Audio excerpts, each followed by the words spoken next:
జపాన్లోని ఒక అడవిలో ఒక కోతి పిల్లకి జన్మనిచ్చింది. కానీ ఆ తల్లి కోతి ఈ కోతి పిల్లని తన బిడ్డగా యాక్సెప్ట్ చేయలేదు. ఇది గమనించిన అటవీ శాఖ అధికారులు ఆ కోతి పిల్లని జూకు తీసుకువచ్చి మిగిలిన కోతుల గుంపులో విడిచిపెట్టారు. ఆ కోతి పిల్ల పేరే పంచ్. కానీ ఆ కోతులు కూడా దీనిని యాక్సెప్ట్ చేయలేదు. పైగా దీనిని కొట్టడం ప్రారంభించాయి. ఇది గమనించిన జూ అధికారులు పంచ్ ఒంటరితనాన్ని పోగొట్టడానికి ఒక కోతి బొమ్మను పంచ్కి ఇచ్చారు. మిగిలిన కోతులు పంచ్ని బాధ పెట్టిన ప్రతిసారి పంచ్ కోతి బొమ్మ దగ్గరకు వచ్చి ఆశ్రయం తీసుకోవడం ప్రారంభించింది. ఎప్పుడు ఆ కోతి బొమ్మను తనతో పాటు తిప్పుకోవడం ప్రారంభించింది.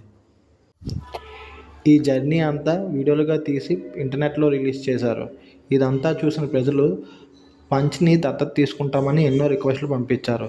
కొందరు ఈ పంచ్కి కోతుల బొమ్మలను కూడా డొనేట్ చేశారు. ఇంకొందరు పంచ్ని సపరేట్ చేసి దానిని వేరుగా పెంచమని సలహా ఇచ్చారు.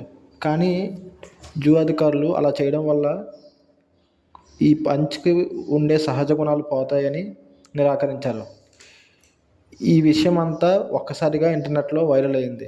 ప్రతి మనిషి తమ జీవితంలో ఏదో ఒక కాలంలో ఒంటరితనాన్ని అనుభవిస్తారని, అందువల్ల ఒంటరితనంతో బాధపడుతున్న పంచ్పై ప్రజలు ఎంత ఆదరణ చూపిస్తున్నారని అంటున్నారు.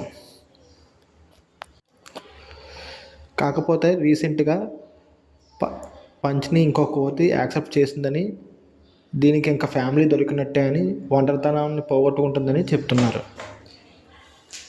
ఒంటరితనం నుంచి బయటకు వచ్చిన ఒక కోతి కథ ఈ పంచ్.